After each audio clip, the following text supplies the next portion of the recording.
दोस्तों, आज की कहानी है बड़ी बहू ये मायके वाले मिडिल क्लास तौर तरीके। अब वहीं छोड़ाओ दोस्तों। कहानी शुरू करने से पहले अगर आपने चैनल को सब्सक्राइब नहीं किया हो तो कर लीजिए ताकि आपके पास पहुंच सके हर नया वीडियो। वर्षा बहू, ये क्या पुराना घिसा पीटा सूट पहनी हो? तुम्हारा तो कोई स्टैंडर्ड नहीं। हमारी इज्जत का ही ख्याल कर लिया करो, हमारे खानदान का।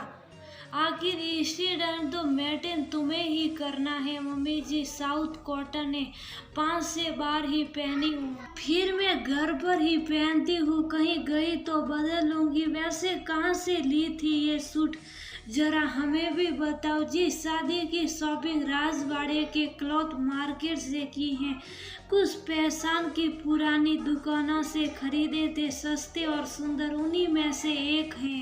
अच्छा है ना मम्मी जी? वर्षा को लगा उसकी सास उसकी तारीफ करेगी, पर ये क्या। हाँ, सड़क साफ बुदबुदाई, मगर सुनाई तो दे ही रहा था।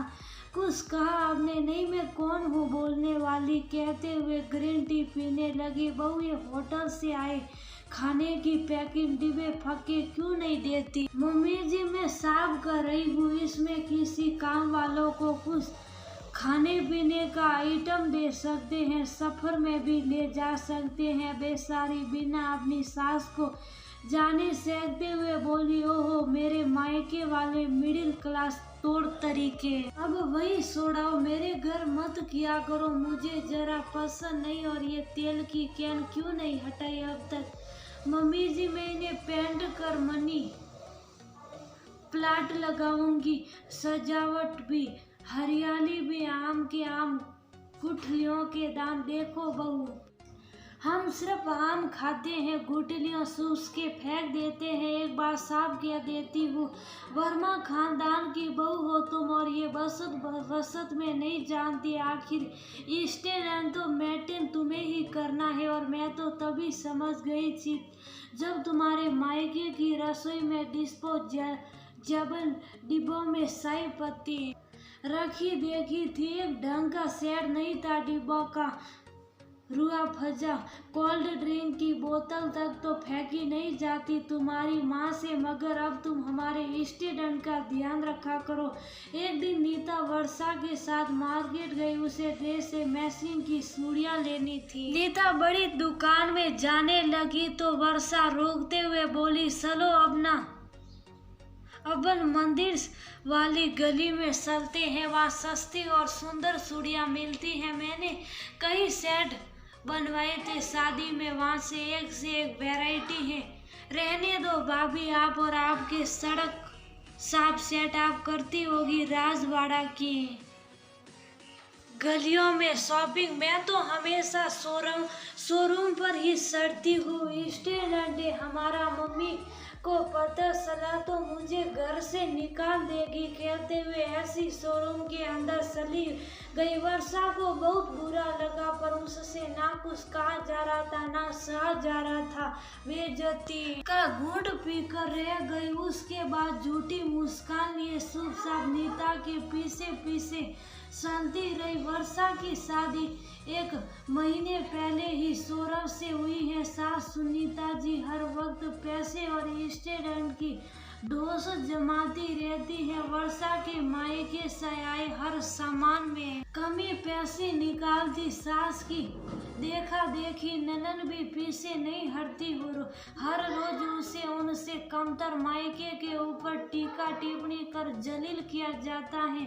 उसके पिताजी सरकारी नौकर थे, मगर घर में खाने वाले बहुत ऊपर से वे घर के बड़े बेटे थे, तो पारिवारिक जिम्मेदारियां अधिक थी। माँ एक कुशल गृहिणी रही, हमेशा हाथ खींचकर घर चलाती, पर कभी कमी नहीं होने देती। अपने दोनों बच्चों को भी अच्छी शिक्षा दीक्षा दिलवाई, धूमधाम से अच्छी जगह शादी करी, और क्या चाहिए।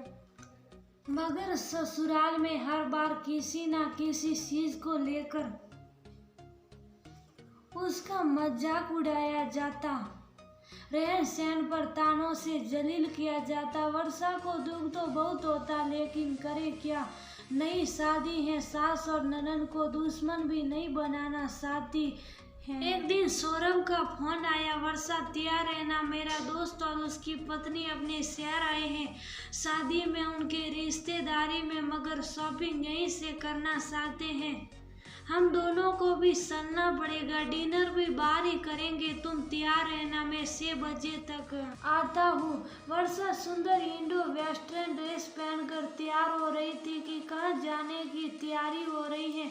मम्मी जी बताया था ना, इनके दोस्त आ रहे हैं। अच्छा, मैंने सुना नहीं, शायद वो तुम तैयार क्यों नहीं हुई? साड़ी पहनो, जरा भारी वाली, नई नवेली दुल्हन हो और वर्मा खानदान की बहू, यूं ना जचेगी।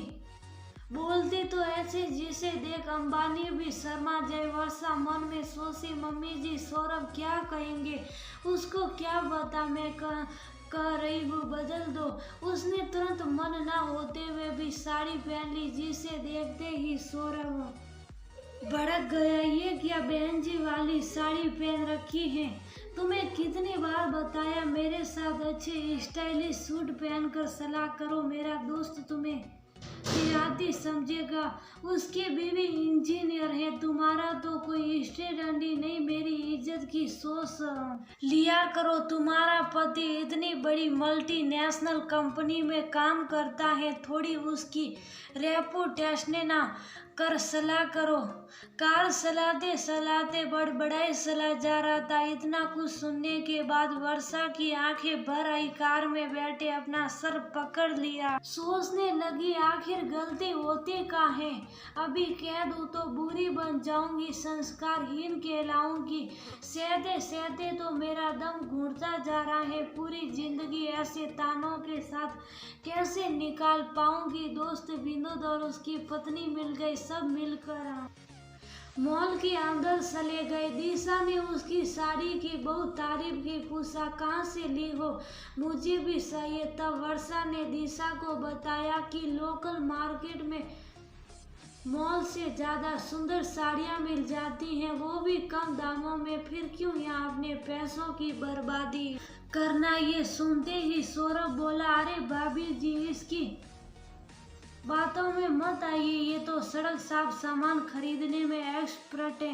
हंसते हुए बोला। तभी वे लोग गहनों के शोरूम पर पहुंचे। दिशा अंगूठी देख रही थी, उसने वर्षा को भी एक लेने को बोला। तब सौरभ बोल पड़ा, अरे भाभी जी इतने बड़े शोरूम से लेने की औकात नहीं इसकी, वो गली में छोटे मोटे सुनारों पर जाएगी तभी पसंद आएगी। एक बार फिर बेइज्जती कर हंसते हुए बोला, जब लोगों की आदत ही पड़ जाए आपको बेइज्जत करने की, घर और बाहर दोनों जगह, वो भी बिना सोचे समझे, तब सुख बिल्कुल नहीं रहना चाहिए।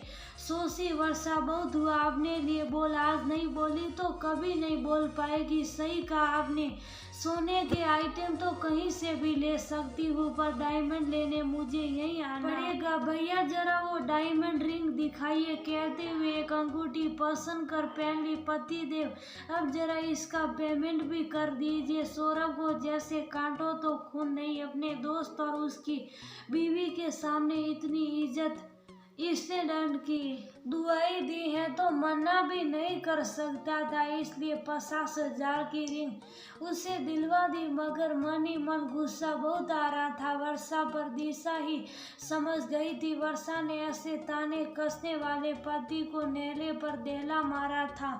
उसने भी धीरे से वर्षा की पीठ थपथपा दी। घर पहुंचते ही सौरभ ने अपनी माँ को पूरी घटना बताई तो सुनीता जी तमतमाकर बोली, तुम्हारी हिम्मत कैसे हुई मेरे बेटे का इतना खर्चा कराने की, तुम्हारी औकात है डायमंड पहनने की।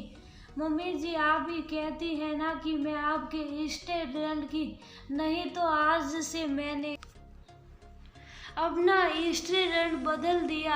अब मैं नहीं करने वाली कोई बसत करूंगी सिर्फ खर्चा, क्योंकि मैं तो वर्मा खानदान की बहू हूँ। स्टूडेंट मेंटेन करना मेरे लिए बहुत जरूरी है, इसीलिए आज से मॉल शोरूम से नीचे नहीं उतरने वाली।